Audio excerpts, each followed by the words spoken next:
الحمد لله نحمده ونستعينه ونستغفره ونؤمن به ونتوكل عليه أما بعد فأعوذ بالله من الشيطان الرجيم بسم الله الرحمن الرحيم إنا أنزلناه في ليلة القدر وما أدراك ما ليلة القدر ليلة القدر خير من ألف شهر صدق الله مولانا العظیم۔ اللہ اگر توفیق نہ دے انسان کے بس کی بات نہیں، فیضان محبت عام تو ہے عرفان محبت عام نہیں۔ محترم حضرات، آج کی اس بابرکت مجلس میں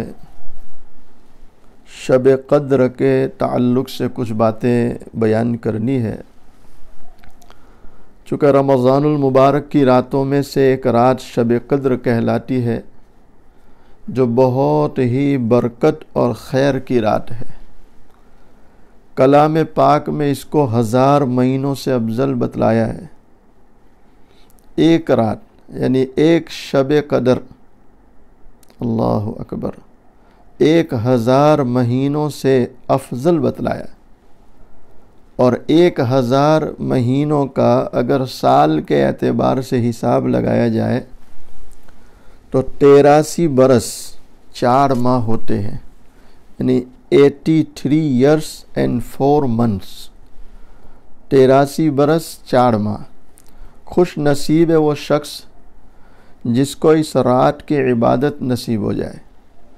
جو شخص اس ایک رات کو عبادت میں گزار دے، اس نے گویا 83 برس 4 ماہ سے زیادہ زمانے کو عبادت میں گزار دیا۔ اللہ اکبر۔ اور پھر اس زیادتی کا بھی حال معلوم نہیں کہ 1000 مہینے سے کتنے ماہ زیادہ افضل ہے۔ اللہ جل شانہ کا حقیقتاً بہت ہی بڑا انعام ہے قدردانوں کے لیے، یہ ایک بے نہایت نعمت مرحمت فرمائی۔ اب یہ شب قدر کا اس امت کو ملنا جو اللہ تعالیٰ کی طرف سے بہت بڑی نعمت ہے، بہت بڑی خیر ہے، بہت بڑی رحمت ہے، تو اس کے تعلق سے در منصور میں حضرت انس رضی اللہ تعالیٰ عنہ سے حضور پاک صلی اللہ علیہ وسلم کا یہ ارشاد نقل کیا ہے کہ شب قدر حق تعالی جل شانہ نے میری امت کو مرحمت فرمائی ہے جو پہلی امتوں کو نہیں ملی۔ اس بارے میں مختلف روایات ہے کہ اس انعام کا سبب کیا ہوا۔ بعض احادیث میں وارد ہوا ہے کہ نبی کریم صلی اللہ علیہ وسلم نے پہلی امتوں کی عمروں کو دیکھا کہ بہت بہت ہوئی ہے، اور آپ کی امت کی عمریں بہت تھوڑی ہے۔ اگر وہ نیک اعمال میں ان کی برابری بھی کرنا چاہے، یعنی پہلی امتوں کی برابری کرنا چاہے نیک اعمال میں، تو ناممکن ہے۔ اس سے دونوں جہاں کے سردار حضور پاک صلی اللہ علیہ وسلم کو رنج ہوا، غم ہوا، لہذا اس کی تلافی میں رب العالمین نے یہ رات آپ علیہ السلام کی امت کو مرحمت فرمائی کہ اگر کسی خوش نصیب کو 10 راتیں بھی نصیب ہو جائے، اللہ اکبر، دعا کریں اللہ ہم سب کو یہ مبارک برکت والی راتیں نصیب فرمائے۔ کسی خوش نصیب کو 10 راتیں بھی ایسی برکت والی نصیب ہو جائے اور ان کو عبادت میں گزار دے، تو گویا 833 برس 4 ماہ سے بھی زیادہ زمانہ کامل عبادت میں گزار دیا۔ اللہ اکبر، کتنی بڑی بات ہے، کتنی بڑی فضیلت ہے کہ ایسی 10 راتیں بھی ہم جیسے خطا کاروں کو، کمزوروں کو مل جائے تو آپ یقین کیجئے کہ 33 برس اور 4 ماہ گویا ہم نے اللہ کی یاد میں، اللہ کی عبادت میں گزار دیے۔ دعا کرو اللہ ہم سب کو ایسی برکت والی راتیں ہر سال نصیب فرمائے، اور 10 نہیں بلکہ اس سے بھی زیادہ اللہ ہمیں نصیب فرمائے۔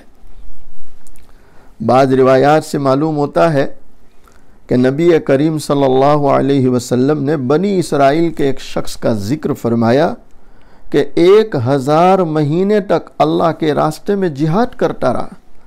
اللہ اکبر، اللہ کے راستے میں مجاہدہ کرتا رہا۔ صحابہ رضوان اللہ تعالی علیہ مجمعین کو اس پر رشک آیا، تو اللہ جل جلالہ عمن والہ نے اس کی تلافی کے لیے اس رات کا نزول فرمایا۔ ایک روایت میں ہے کہ نبی کریم صلی اللہ علیہ وسلم نے بنی اسرائیل کے 4 حضرات کا ذکر فرمایا، حضرت ایوب علیہ السلام، حضرت زکریا علیہ السلام، حضرت حزقیل علیہ السلام اور حضرت یوشع علیہ السلام کہ 80 برس تک اللہ کی عبادت میں مشغول رہے اور پل جھپکنے کے برابر بھی اللہ کی نافرمانی نہیں کی۔ اللہ اکبر، کیسے حضرات ہو گئے۔ جب یہ تذکرہ آپ علیہ الصلاۃ والسلام نے صحابہ کرام کے درمیان فرمایا تو اس پر صحابہ کرام رضوان اللہ تعالی علیہ مجمعین کو حیرت ہوئی، تعجب ہوا کہ اوہو 80 برس تک پل جھپکنے کے برابر غفلت نہیں اور مسلسل عبادت کرتے رہے۔ جب صحابہ کو اس پر حیرانی ہوئی تو حضرت جبرائیل علیہ السلام حاضر خدمت ہوئے اور سورۃ القدر سنائی، انا انزلناہ فی لیلۃ القدر۔ یہ پوری سورت جبرائیل علیہ السلام نے آپ علیہ السلام کی خدمت میں پیش کی اور اس کو سنایا۔ علماء نے لکھا ہے، خیر بہرحال سبب نزول جو بھی کچھ ہوا ہو، لیکن امت محمدیہ کے لیے یہ اللہ جل شانہ کا بہت ہی بڑا انعام ہے۔ شب قدر کا ملنا یہ بہت بڑا عطیہ ہے، بہت بڑا انعام ہے، اور اس میں عمل بھی اسی کی توفیق سے میسر ہوتا ہے، یعنی اللہ جسے توفیق دے دے وہی اس رات میں عبادت بھی کرتا ہے اور اس رات کی قدر بھی کرتا ہے۔ کس قدر قابل رشک ہے وہ مشائخ جو فرماتے ہیں بلوغ کے بعد سے مجھ سے شب قدر کی عبادت کبھی فوت نہیں ہوئی۔ اللہ اکبر، کیسے یہ حضرات تھے کہ جن کو بالغ ہونے کے بعد سے مسلسل شب قدر میں عبادت کا موقع ملا اور اس رات کو عبادت میں گزارا۔ محترم حضرات، میں آپ حضرات سے بس اتنا ہی عرض کروں گا کہ ہمیں شب قدر کی تلاش ہونی چاہیے، اس کو پانے کی کوشش کرنی چاہیے، اور عام طور پر شب قدر حضور پاک صلی اللہ علیہ وسلم کے فرمان کے مطابق کبھی یا تو 21ویں رات کو ہوتی ہے، کبھی 23 کو ہوتی ہے، تو کبھی 25 کو، تو کبھی 27 کو، تو کبھی 29 کو۔ شب قدر تاک راتوں میں پھرتی رہتی ہے، اور زیادہ تر علماء کے جو اقوال ہے وہ یہی ہے کہ 27 کو ہوتی ہے، لیکن قدر کرنے والوں کو، تلاش کرنے والوں کو اور اللہ سے محبت اور تعلق رکھنے والوں کو چاہیے کہ 21 سے اس کی تلاش میں لگ جائے، اور یہ جو ٹاک راتیں ہیں اس کو خاص اللہ کی یاد میں گزاریں، شب قدر کی تلاش میں گزاریں، اس لیے کہ یہ بہت بڑی رات ہے، برکت والی رات ہے، اور ہو سکے تو ایسی راتوں میں صلاۃ التسبیح کی نماز بھی پڑھنے کی کوشش کرنی چاہیے، جتنا ہو قرآن کریم کی تلاوت، ذکر و اذکار، اور کچھ نہ کر سکے تو میرے بھائیوں کم سے کم عشاء کی نماز جماعت سے اور فجر کی نماز جماعت سے پڑھی جائے، اور شب قدر کی کم سے کم پانے کی نیت لے کر سویا جائے۔ اللہ تعالیٰ کی ذات سے امید ہے اللہ تعالی ہمیں یہ رات ضرور نصیب فرمائیں گے۔